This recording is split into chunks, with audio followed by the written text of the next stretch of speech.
नमस्कार बंधुगण मु संजय मु आपको एसएन एजुकेशन चैनल को स्वागतम जनाऊँगी। आज आप बहुत बड़ बिग अपडेट रही शिक्षा संबंधी अपडेट रही जो बंधु मैंने ये चैनल को नुआ कर अनुरोध से इनफॉर्मेटिव वीडियो पाइबापी सब्सक्राइब करनी। चलो देखा कौन अपडेट रही। प्रथम देखा प्रधान शिक्षक को खोजी खोजी आसी बारंडार शोई पड़े। चलो देखा प्रधान शिक्षक को खोजी खोजी केमती बारंडार शोई पड़ते छात्र। स्कूल चली बेले हठात निखोज हो गले जड़े तृतीय श्रेणी छात्र। पुलिस और स्कूल कर्तृपक्ष राति तमाम खोजी खोजी कर सन्धान पाइले। तेज सकाल घर को फेरी देखा बेलू प्रधान शिक्षक बारंडार मशिणा पारी शोई छात्र। एमती एक रोचक घटना मयूरभंज जिला शुलियापदा ब्लॉक रे चर्चार विषय पलटि। शुलियापदा ब्लॉक हातीमुंडा ग्रामर जड़े बालक पाकोटिया उच्च प्राथमिक विद्यालय पढ़ुवा बेले हॉस्टेल रुहे। मध्याह्न भोजन समय खोजा बेलू तार पत्ता मिल नाला। शिक्षा विभाग प्रशिक्षण कार्यक्रम को जाइथिबा प्रधान शिक्षयित्री कौशल्या धीर सहकर्मी खबर पाई स्कूल रे पहुंची राति सारा पुलिस और स्कूल कर्तृपक्ष खोजी थिले। सकाळे प्रधान शिक्षयित्री घर को फेरी देखा बेलू बारंडार छात्र जनक शोई। निदरू उठाइबारु से आखि मली मली कहिथिला श्रेणी मॉनिटर हेबू, सबु सफासुतरा कामर तदारक करियो बोली सांग माने कहिले। हेले प्रधान शिक्षयित्री कहिथिले श्रेणी तते केही किछि कहिले मते पचारिबू। स्कूल रे प्रधान शिक्षयित्री नथिबारु खोजी खोजी ताको घर को चली आसीथिली। घरे ताला पड़िथिला। संध्या होई जिबारु मशिणा पकाई सोई पड़िली। पिलाटीर कथा सुनी समस्ते अबाक होई जाइछन्ती।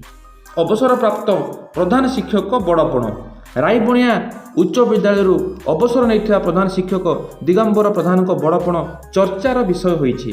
से शिक्षा ग्रहण करथिबा दिनकृष्ण उच्च विद्यालय को तांको पेंशन अर्थरू 1 लाख टंका दान करी अन्यमानक पई प्रेरणा साजिछन्ति।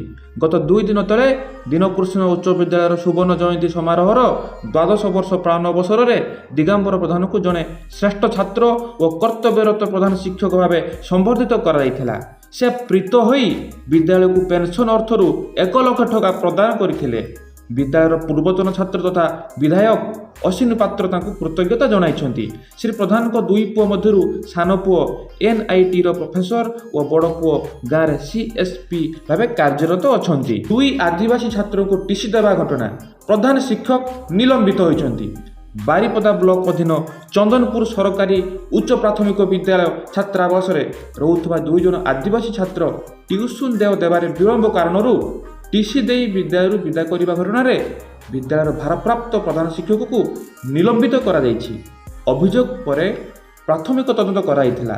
तदंत अनुजाई 2 जन छात्रों ठारू लेखा न नहीं असमय उभय को टीसी देइथिबारु संपृक्त प्रधान शिक्षक कर्तव्य अवहेला करथिबा जଣା पड़िथिला। चंदनपुर सरकारी उच्च प्राथमिक विद्यालयर भारप्राप्त प्रधान शिक्षक राखाल चंद्र महांत को निलंबन कराइथिबा प्रकाश। उप मुख्यमंत्री को ना नहीं ठकई अभियोग निजुक्ति लोभ देखाई 2 गिरफ। उप मुख्यमंत्री कनक वर्धन सिंहदेव को ना कही ठकिबा अभियोग रे बलांगीर जिला पाटनागढ़ पुलिस 2 जन को गिरफ करिछि।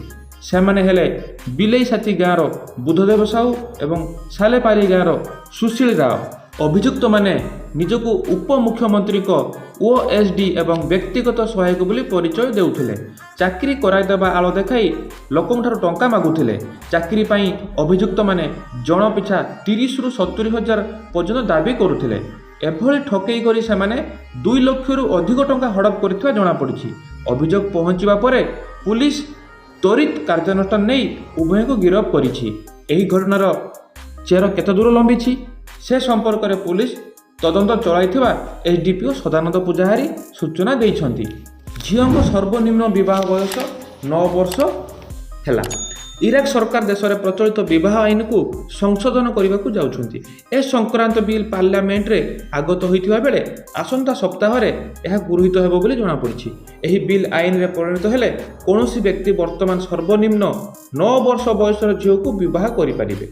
नाबालिक माने जेपरी कौनसी प्रकार अनैतिक कार्य लिप्त न हेबे सही उद्देश्य रे झील सर्वनिम्न विवाह बयस को 9 को ह्रास कराइथिबा कुआ जाइछि।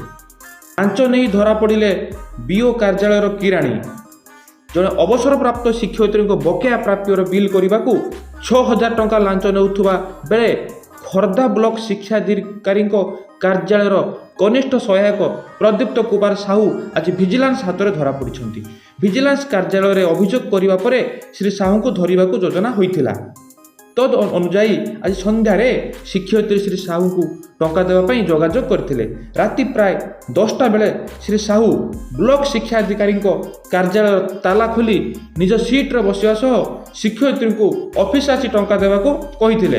ଶିକ୍ଷୟିତ୍ରୀ ଅଫିସରେ ଶ୍ରୀ ସାହୁଙ୍କୁ ଟଙ୍କା ଦେବା ବେଳେ ପୂର୍ବ ଯୋଜନା ମୁତାବକ ଖୋର୍ଦ୍ଧା ଓ ଭୁବନେଶ୍ୱରର ଭିଜିଲାନ୍ସ ଟିମ୍ ଚଢ଼ଉ କରି ତାଙ୍କୁ ଧରିବା ସହ ରାସାୟନିକ ପ୍ରଲେପଯୁକ୍ତ 6,000 ଟଙ୍କା ତାଙ୍କଠାରୁ ଜବତ କରିଥିଲେ। ତ ଆଜି ପାଇଁ ଏଜୁକେସନାଲ ଅପଡେଟ୍ ଏତିକି ହିଁ ଥିଲା। ଆପଣମାନଙ୍କୁ ଏହି ଅପଡେଟ୍ ଗୁଡ଼ିକ କେମିତି ଲାଗିଲା କମେଣ୍ଟ ମାଧ୍ୟମରେ ନିଶ୍ଚିତ ଜଣାଇବେ।